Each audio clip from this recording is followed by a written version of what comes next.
All right, back on the conversation. Cara Eastman had some of the closest races we have ever covered. I mean, she's a walking political heart attack. I remember the night where she won her primary in incredible dramatic fashion. Come from behind victory by a tiny margin. She's had some amazing wins, some amazing losses, two-time Justice Democrat. And now she set up a new PAC called We Have the People PAC, which is logical for a former Justice Democratic candidate. And it has a really interesting mission. So we brought Cara back to talk about that. Cara, how you doing? I'm doing great. Thank you for having me.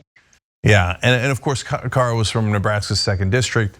And did an amazing job there. And Biden won that district partly because of the ads and the effort that Cara put into it. So that could have made all the difference, by the way, in the presidential race. All right, so Cara, having learned those lessons and having fought both the establishment Democrats and the Republicans, you've got a wealth of knowledge here. So tell us what the point of the PAC is. We started the We Have the People PAC because we learned a lot in 2018 and in 2020, and we felt like one thing: state, local parties, they don't do enough to help candidates. I mean, they just don't. They don't understand all the needs, and it's a shame. And so candidates need support. We also saw that Nebraska's simply overlooked, underfunded when it comes to get out the vote efforts, when it comes to investments in candidates. And so we wanted to use our fundraising prowess and our power to help candidates here and a little bit out in the Midwest as well. And we're also excited because we're gonna partner with local organizations, not just to get out the vote during elections, but to create a plan. We wanna create a 10-year plan. And so we need voter education, we need civic education, we need voter registration. We need to make sure that communities of color are invested in candidates and understand the importance of elections.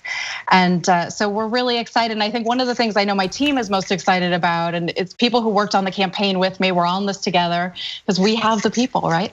And is really helping candidates directly. We have incredible ability to organize things, to raise money, to get people excited, and we want to use that to help candidates who really need it, especially those underdog candidates, people like me who came out of nowhere and now have to learn the whole grind. And it's unfortunate because we know that politics and elections are a money game. And while I want to do everything in my power to get money out of politics, starting the PAC was something I could do for now before we're actually able to do that. So Cara, I know you took no corporate PAC money, obviously, you were just Democrat, but is it you raised the most money that a Democrat has ever raised in Nebraska, is that right? That's right, that's right. That's amazing. And again, with no corporate PAC money. And that was a hustle at the beginning. And I think that's something that I'm trying to impart to candidates here. We don't have anybody who's announced locally in Nebraska yet for the congressional race, but we will. And I'm trying to teach people, this is how you gotta do it. Unfortunately, we have to do call time. We spent 8 hours a day doing call time for 4 years. It's a grind, it's ridiculous, and we have to end it. And we have to figure out there are much better ways to do this. But in the meantime, I wanna help candidates how I can. Yeah, now there's something ironic too in what you're doing in the materials that I read, because you got attacked by moderate Democrats, so-called moderate Democrats, in one of the worst ways that I've ever seen. And it's probably what cost you the election against a Republican.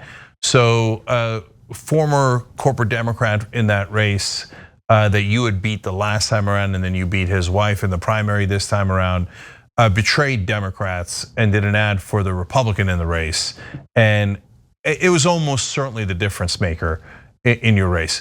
But you say something interesting in your materials, that you want to teach progressives how to talk to moderate voters. So first of all, it's kind of magnanimous of you to still have that in your heart after what you went through. But tell us why you think that's so important. Well, what's interesting to me about progressive values and policies is that they are way more popular than candidates themselves. And so I've talked to people in all over the district and still have people coming up to me saying, you really flip me on Medicare for all. It makes a lot of sense. I don't actually love my private health insurance. There's a better way. I have doctors, nurses around the district who tell me this all the time. And so there's a way to talk about these things. We have to keep talking about how pragmatic and practical they are. We have to talk about cost savings. I mean, Medicare for all saves the government money. It saves individuals money. And I think that when we show people that what we're talking about is real life stuff that impacts people on their day-to-day basis. Things that people care about, like healthcare, putting food on the table, breathing clean air, drinking clean water, having buildings that don't collapse, fixing the bridges in their towns. I think this is how we win. And we still have work to do in Nebraska, but I feel like we had some things that we did well in terms of turnout. We did incredible in terms of fundraising. We did incredible, and we really ignited the base here, and that needs to continue.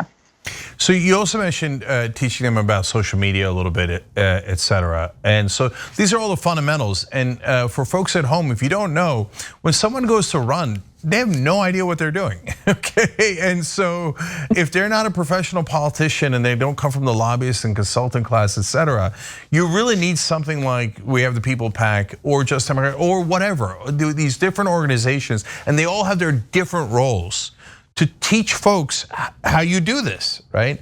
So, but in the context of social media and media in general, your opponent, Don Bacon, had these hilarious ads where he painted you as this dangerous socialist and literally took you out of context when you were joking about being a socialist in one of your videos, and then just totally lied. It was brazen. So this is a super hard question because I'm not sure I know how to deal with it. But how do you deal with it when the media won't act as honest referees and say, oh, that guy is lying. That is not at all what she said. Great question. I'm not sure that I know the answer to it because I think a lot of people wanted me to go on TV and just say, well, he's lying.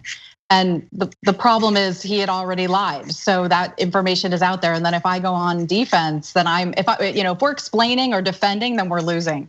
And it's a shame because I feel like people I care about in my district were lied to. And we've seen the results of his lies, of his alignment with Trump and the Republican Party, and his claim to be bipartisan. My gosh, he uses that word over and over and over again, and it's all BS. So it's a shame, but I think when we have good candidates, if we keep putting out these messages, and frankly, we have to get better at unifying our messaging together. We need national campaigns to help us out. It's one of the things that I had asked for was like I wanted a national campaign on Medicare for all because I needed people to help me explain what this was, because again, it's very popular once people understand it. So I think we just need more stuff. Well, Cara, I mean, when it comes to progressives, we're really behind the eight ball because when you ask the National Democratic Party running in a super important district like you were, it's a very purple district and was important to the presidential race as well, to help you on framing on Medicare for all. Number one, I should note how incredibly correct you are, because for folks, if you don't know at home, Tip O'Neill once said, all politics is local, and knuckleheads are still quoting that. No, all politics are now national because of cable news and the internet, right? And so if the Republicans are winning the messaging war at the national level, that just flows down to all the candidates, right? And that affects you more than your own race oftentimes. So when the Democratic Party says, no, we don't even agree, we agree with the Republicans on Medicare for all, well, then you're screwed, aren't you? Yeah, and I've said this recently to a number of people. I think that there are a lot of people in Congress who haven't read the bills that are out there, and they don't understand it. But the momentum behind this idea of we have the people is that this is a very popular policy once people understand exactly what it is. And people like to nitpick it, right? Like, well, I don't love the way Medicare is now. Well, Medicare for all would change that. Well, I'm nervous that I'm going to lose healthcare. Well, no, you're going to actually have healthcare that's unbridled, that's untethered from copays, deductibles, premiums from your job. You're gonna actually be able to go out and get a job and not have to worry about whether or not you have healthcare or if your COBRA is extended or all this stuff. So these are really popular policies.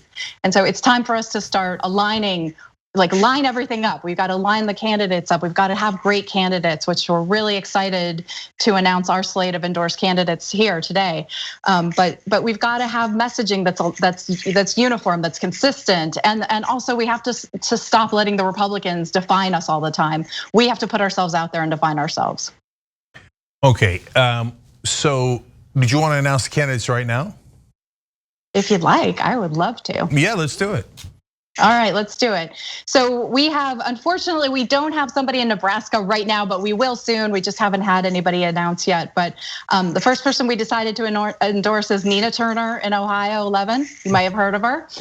We think she's amazing, and we're really excited and hope she wins that that special election. We have Kina Collins in Illinois 7th. I had a chance to meet Kina in an event in Oak Park and just was blown away by how great she was. We have Chris Larson running for Senate in Wisconsin. He's got a lot of experience. He's a state senator like Nina Turner. Marie Newman, who's the incumbent in Illinois 3rd. She's been great on progressive issues. And last but not least is Lucas Kunce, who's running for Senate in Missouri, who has a phenomenal resume. I mean, he was a Marine, defended members of the military from predatory finance, and great on getting rid of corporate PACs. So we're really excited about these candidates, and hopefully people in Nebraska and beyond will be as well.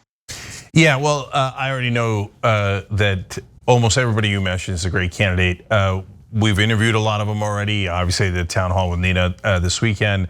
And I've got Larson coming up soon as an interview on the conversation as well. So these are great, solid folks that Cara is looking to help now, so the next generation of progressives can win those races and not have to reinvent the wheel every time. And guys, every PAC has a slightly different purpose, right? For example, Rebellion PAC wants to do tougher ads, and they want to do digital advertising and figure that out in a way that Democrats haven't yet. As you could tell from what Cara is saying, we have the People PAC is trying to help them with infrastructure and learnings and understand so that they can get their footing as quickly as possible and do the best they can. So if you can, obviously help out. So and there aren't these giant, lobbyists coming in to give money to organizations like this. So it's wehavethepeople.com is a website there. We'll have the links down below, but it's easy to remember, wehavethepeople.com. Cara, as always, thank you for fighting a good fight and doing everything you can to help progressives win in this country. Well, thank you again. I love being here with you. You all are, you're my favorite, and I'm going to head back to the College World Series right now. So have a good night. Okay, perfect. All right, take care. Thanks for watching the Young Turks. Really appreciate it. Another way to show support is through YouTube memberships. You'll get to interact with us more. There's live chat emojis, badges. You've got emojis of me, Anna, John, JR. So those are super fun. But you also get playback of our exclusive member-only shows and specials right after they air. So all of that, all you gotta do is click that join button right underneath the video. Thank you.